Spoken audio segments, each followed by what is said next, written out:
Nah, Assalamualaikum warahmatullahi wabarakatuh. Waalaikumsalam warahmatullahi wabarakatuh.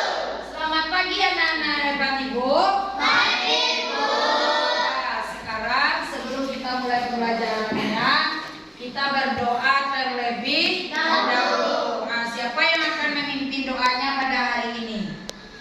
Coba angkat tangannya. Siapa yang akan memimpin doanya pada hari ini? Siap, gerak. Hormat, gerak. Pegang, gerak. Berdoa dimulai. Bismillahirrahmanirrahim. Alhamdulillahi rabbil alamin. Wassalatu wassalamu ala asrofil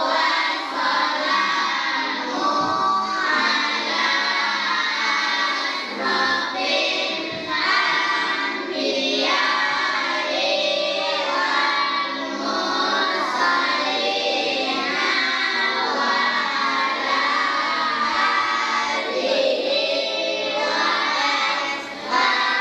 ashabihi ajmain.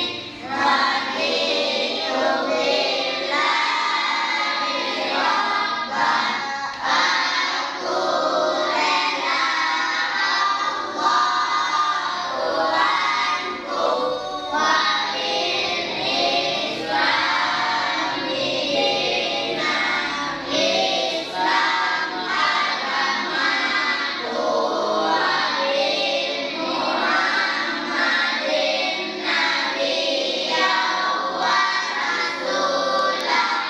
Muhammad nabiyyan rasulku.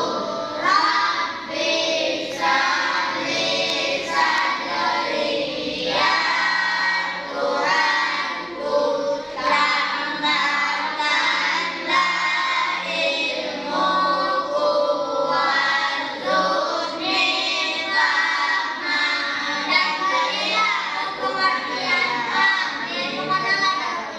Dan sekarang untuk semangat pagi kita, seperti biasa kita coba memainkan yel-yel terlebih dahulu. Nih Ibu lihat, pagi ini ada kayaknya yang belum sarapan, jadi semangatnya juga kurang.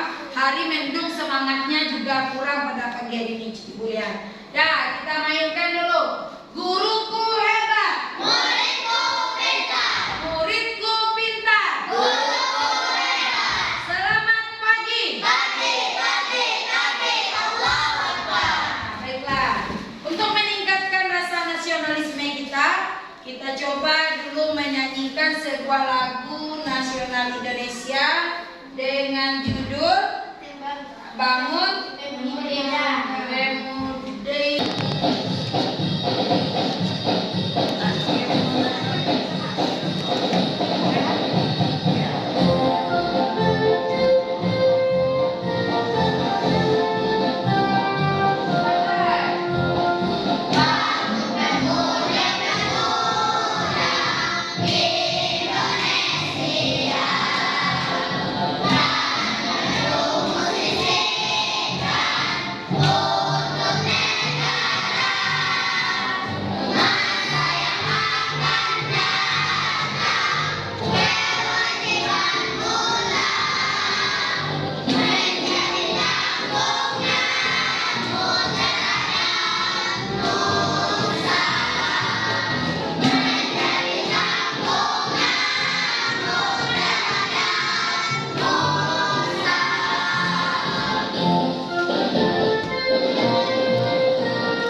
Kenapa? Karena hari ini merupakan bab baru pembelajaran IPAS kita. Apa saja tujuan pembelajaran Ibu hari ini? Yang pertama, kalian dapat mengenal sejarah mengenai kedatangan bangsa-bangsa asing ke Indonesia. Yang kedua, menceritakan kembali sejarah kedatangan bangsa asing ke Indonesia. Ada 2 buah tujuan pembelajaran yang ingin kita capai pada hari ini. Dan sebelum kita lanjut, pada bab sebelumnya kita telah belajar tentang sistem gerak pada manusia. Kemudian kita juga belajar tentang sendi. Kita juga belajar tentang siapa yang tahu lagi? Otot, apa lagi? Sendi, sistem gerak, rangka, sel, otak, kemudian sel saraf, kemudian juga penyakit-penyakit yang mengandung sistem gerak pada manusia, termasuk kekurangan vitamin D. Dan untuk kali ini kita akan belajar tentang kedatangan bangsa Eropa ke Indonesia sesuai dengan tujuan pembelajaran yang ingin Ibu capai. Jadi, Ibu akan mengajukan 3 buah pertanyaan pada anak-anak Ibu. Pertanyaan ini anak-anak Ibu jawab setelah anak-anak Ibu akan melihat video tentang kedatangan bangsa Eropa ke Indonesia. Pertanyaan yang pertama, apa maksud dari kedatangan bangsa Eropa ini ke Indonesia? Ada nanti. Maksudnya ada 3. Coba anak-anak Ibu simak dari video yang Ibu tayangkan. Yang kedua, bagaimana caranya bangsa Eropa itu menguasai Indonesia? Bagaimana cara mereka agar kekayaan alam Indonesia ini bisa dikuasainya? Kemudian yang ketiga, bagaimana kondisi rakyat Indonesia setelah kedatangan bangsa Eropa atau bangsa asing tadi ke Indonesia? Bagaimana kondisi rakyat kita? Apakah sejahtera atau sengsara? Untuk menjawab ketiga pertanyaan ini, coba anak-anak Ibu perhatikan video yang Ibu tayangkan di depannya.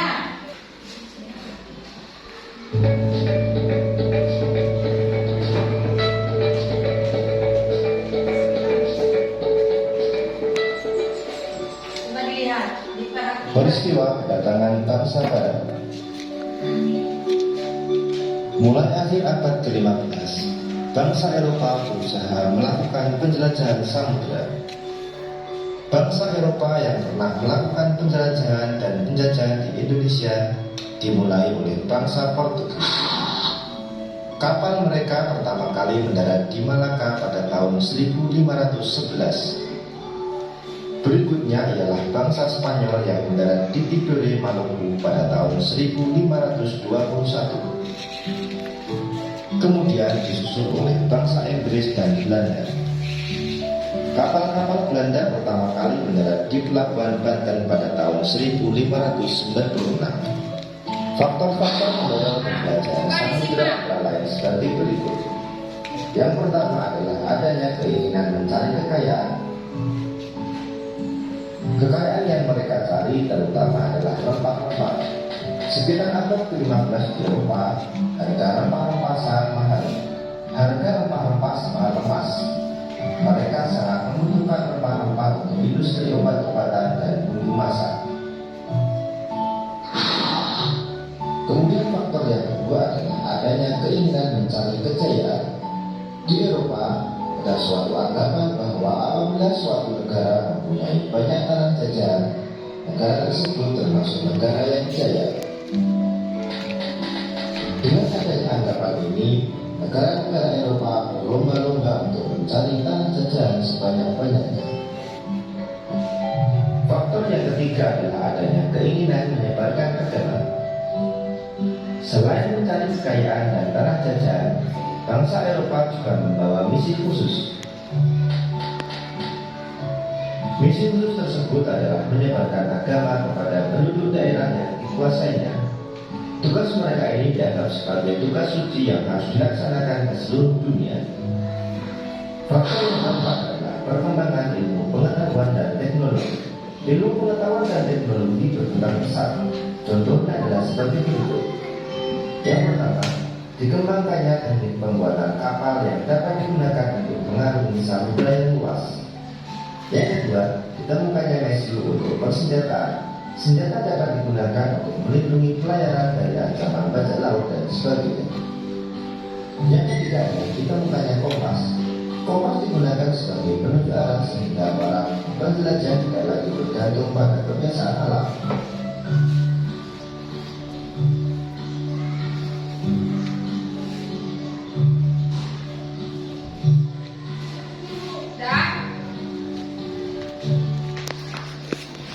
Kita lanjut untuk video yang kedua. Ada tadi dari video yang ditayangkan ada terjawab pertanyaan yang di depan. Ini Bu Salinka pertanyaannya yang di depan lagi. Kita coba yang ini lagi. Coba disimak.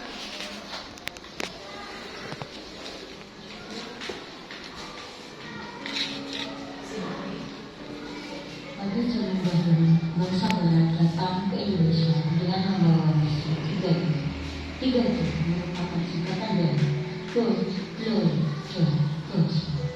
Pada saat itu di Eropa, harga rempah-rempah sangat tinggi karena kondisi mereka yang buruk.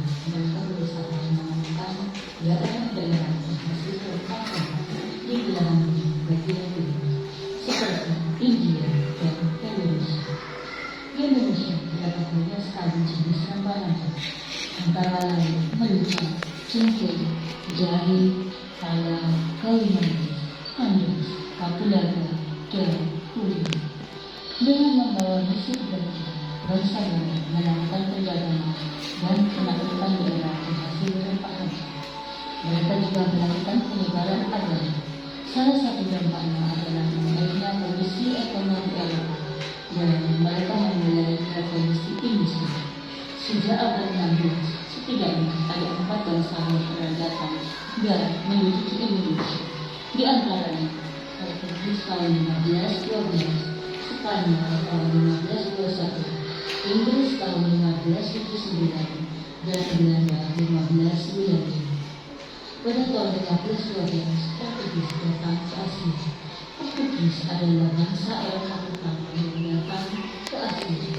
Awalnya, bangsa Portugis dimulai untuk pergi ke India, namun usahanya tidak berhasil. Akhirnya, Portugis menguasai Malaka dan Miami. Tahun 1512 di bawah pimpinan Antonio de Albuquerque dan Francisco Solano, Portugis berhasil menginjakkan kaki di Indonesia, tepatnya di Maluku. Kemudian Inggris menggantikan kekuasaan Portugis di Maluku dan membuat sebuah persekutuan lokal yang disebut dengan East India Company atau disingkat AIC. Tahun 1642, Peter Bruce dari Belanda sebagai gubernur menjadikan PSC pertama. Tak lama setelah PSC berdiri, pusat perdagangan rempah-rempah dipindahkan ke Jayakarta karena dianggap posisi strategis. Pangeran Jayakarta sebagai penguasa di sana mengizinkan hal ini. Beliau juga mengizinkan Inggris untuk mendirikan AIC di Jayakarta. Tanggal 13 Mei 1619, John Peter Company berhasil membujuk penguasa setempat untuk mencabut izin AIC. Setelah kejadian tersebut, Belanda terus mendesak Inggris agar menyingkir dari Indonesia.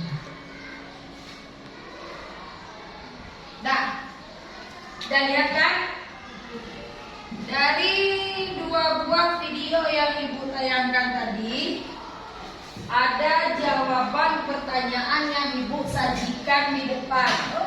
Yang pertama, apa maksud kedatangan bangsa asing ke wilayah Indonesia?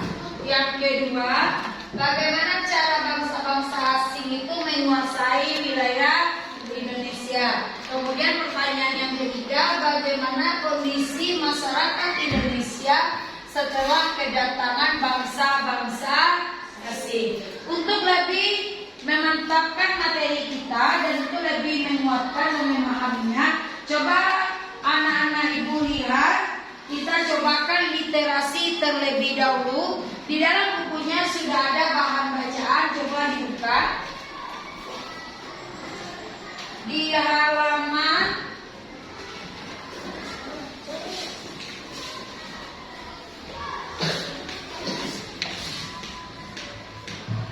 26.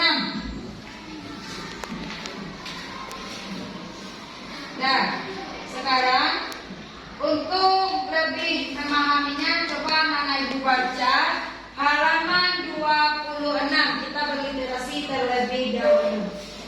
Silakan dibaca dan dipahami isi teks dalam bukunya masing-masing. Apakah sudah siap? Ya. Jadi anak-anak ibu telah tadi pertama ibu sajikan video tentang kedatangan bahasa asing ke Indonesia, kemudian dilanjutkan dengan membaca buku siswa yang ada pada kalian untuk menjawab 3 pertanyaan ini. Coba sekarang kita jawab. Pertanyaan yang pertama, apa maksud kedatangan bangsa asing ke wilayah Indonesia? Yang dapat coba tunjuk tangan. Coba Putri. Bawa kekayaan, bawa kebudayaan, gospel ke menyebarkan agama. Kita kasih tepuk tangan untuk Putri dulu. Betul? Ada 3 tujuan bangsa asing ke Indonesia. Yang pertama, gol. Apa artinya gol tadi? Kekayaan. Yang kedua, glory. Dia ingin menguasai dan mencari kejayaan Indonesia. Yang ketiga yaitu gospel. Artinya menyebarkan agama ke wilayah Indonesia. Bagus. Yang kedua, bagaimana cara bangsa asing menguasai wilayah Indonesia? Coba yang dapat coba angkat tangannya. Coba Bagas. Pembentukan PRC, Yang kedua, tanam paksa, yang ketiga, politik balas budi. politik balas budi. Ada 3 cara yang dilakukan oleh bangsa asing untuk menguasai wilayah Indonesia. Yang pertama ada namanya tanam paksa. Yang kedua dibentuklah VOC. VOC itu apa itu istilahnya serikat dagang. Yang ketiga yaitu politik etis atau politik yang balas budi. Pertanyaan yang ketiga, bagaimana kondisi masyarakat Indonesia setelah kedatangan bangsa asing? Siapa yang sejawab? Coba Gina. Salah. Berarti saat kedatangan bangsa asing ke Indonesia, masyarakat Indonesia itu sangat menderita, sangat sengsara. Dibandingkan dengan kalian sekarang, kalian hidup di zaman yang merdeka.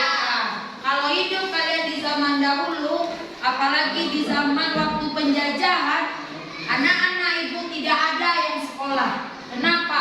Waktu zaman penjajahan, waktu zaman kedatangan bangsa asing ke Indonesia, yang boleh bersekolah hanya anak-anak orang kaya. Yang boleh bersekolah itu anak-anak yang kalangan ke atas, rakyat-rakyat biasa, tidak ada yang mengenyam pendidikan. Kita lanjut lagi. Dan akan ibu suruh untuk melakukan kegiatan pada hari ini, yaitu pada buku kalian di halaman 51. Di sini yang kita butuhkan yang pertama peta penjelajahan samudra, yang kedua alat tulis, kemudian ada nanti alat pewarna, ditambah lagi buku tulis, ada kertas kartonnya sudah ibu bawa, kemudian gunting, lem serta atau perekat. Perlengkapan yang akan kita gunakan yang pertama ada globek, depan sudah ada globek, yang kedua peta dunia. Mana peta dunia? Sudah ada. Kemudian tadi ditambah dengan video kedatangan bangsa Eropa ke Indonesia atau bangsa asing ke Indonesia.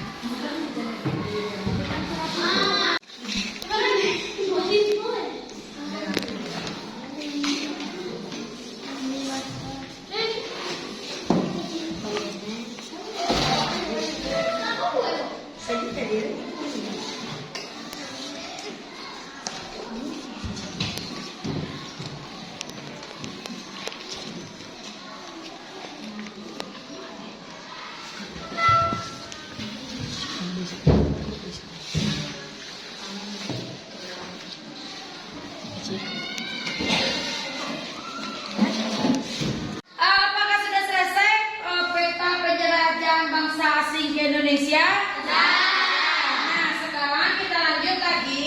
Mumpung kalian sudah duduk dalam kelompok, kita akan mencoba lagi kegiatan kelompok kita yang kedua pada hari ini, yaitu kalian akan Ibu suruh membuat lini masa atau rangkuman dari kedatangan bangsa asing ke Indonesia. Pada kegiatan kalian sebelumnya, kalian sudah membaca tentang kedatangan bangsa asing ke Indonesia, kegiatan literasi di awal pembelajaran kita tadi.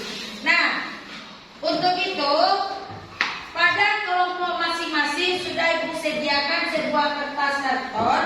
Nanti kalian akan berdiskusi di dalam kelompoknya, menuliskan informasi-informasi penting yang terdapat pada buku kalian, disalurkan ke kertas karton sesuai dengan petunjuk yang telah Ibu sediakan. Kemudian dalam menulis lini masa ini, kalian Ibu akan sajikan skema atau bagan yang akan kalian pindahkan di kertas karton. Nah, nanti Ibu akan memandu kronologis kedatangan bangsa-bangsa asing, mulai yang pertama sampai yang terakhir ke Indonesia. Apakah sudah siap masing-masing kelompoknya? Ya, baik. Kalau sudah siap, kita akan mulai diskusi kita yang kedua, yaitu tentang membuat lini masa kedatangan bangsa asing ke Indonesia. Silakan dikerjakan dalam kelompoknya masing-masing.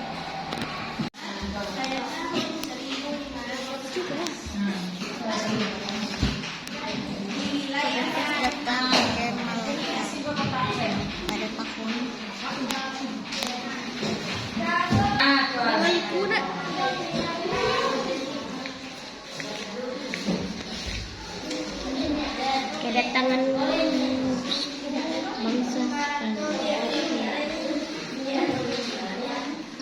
terus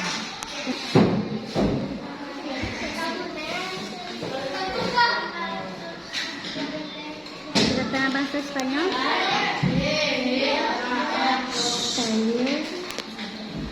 pada tahun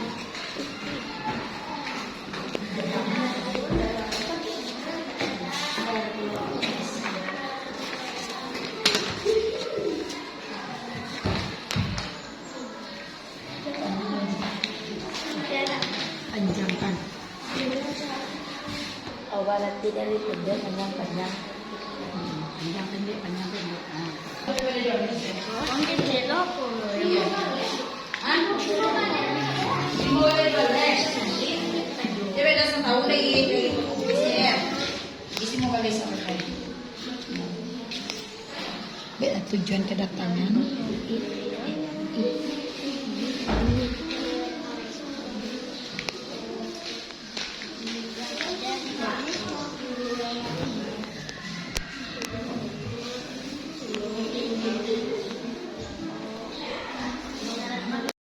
Apakah kegiatan anak-anak Ibu sudah selesai? Sudah. Nanti kita akan coba mempresentasikannya ke depan tentang lini masa yang dibuat oleh anak-anak Ibu per kelompok. Dan demikianlah pembelajaran kita hari ini. Sebelum kita lanjutkan, marilah kita refleksikan dulu apa yang sudah anak-anak Ibu pelajari pada hari ini. Baiklah, Ibu akan menyajikan beberapa buah pertanyaan pada refleksi kita pada hari ini. Yang pertama, informasi apa yang anak-anak Ibu dapatkan tentang cerita kedatangan bangsa asing ke Indonesia? Yang dapat coba angkat tangannya. Nah, coba Bagas, yang pertama. kedatangan bangsa Portugis pada tahun 1511. Nah, bagus. Kemudian kedua? Kedatangan bangsa Spanyol tahun 1521. Bagus lagi. Kemudian yang ketiga? Kedatangan bangsa Belanda 1597. Oke, bagus. Yang keempat, kedatangan bangsa. Yang terakhir? Kedatangan bangsa Inggris Pada tahun pada tahun 1602. 1602. Kita kasih tepuk tangan untuk Bagas dulu. Ya, pertanyaan yang kedua. Menurut anak-anak ibu, apa kelebihan yang dimiliki oleh bangsa Indonesia sehingga bangsa Indonesia ini menjadi target atau incaran bangsa-bangsa asing untuk mereka kuasai? Siapa yang dapat? Coba angkat tangannya. Coba Gina. Kekayaan alam Indonesia. Bagus sekali. Indonesia tuh kaya akan kekayaan alam yang melimpah. Jadi bangsa asing tadi ingin menguasai wilayah Indonesia. Pertanyaan yang ketiga, apa saja sumber daya alam yang menjadi incaran bangsa asing ke Indonesia? Yang dapat coba angkat tangannya. Coba Naura. Pala, lada, cengkeh, kayu manis, dan masih banyak lagi yang lainnya. Kita kasih tepuk tangan untuk Naura dulu. Nah, bagus sekali. Nah, demikianlah pembelajaran kita hari ini. Nanti untuk materi kita selanjutnya, anak-anak ibu akan ibu bimbing dalam membuat resume secara kreatif tentang kedatangan bangsa asing ke Indonesia. Kemudian sebelum kita tutup, jika ada anak-anak ibu yang belum paham, silakan boleh mengajukan pertanyaan. Yang belum mengerti silakan angkat tangannya, boleh ditanyakan tentang materi kita pada hari ini. Coba, ada yang belum paham? Apakah sudah mengerti semuanya? Baik. Kemudian nanti untuk pertemuan selanjutnya kita akan bahas lagi tentang bagaimana perjuangan bangsa Indonesia dalam menghadapi penjajahan. Dan kita akan coba lagi sebagai penutup pembelajaran kita pada hari ini, kita akan coba nyanyikan sebuah lagu daerah. Sayangnya Sayang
selanjutnya. Dan ibu akhiri pembelajaran kita pada hari ini. Wabillahi taufiq wal hidayah. Wassalamualaikum warahmatullahi wabarakatuh.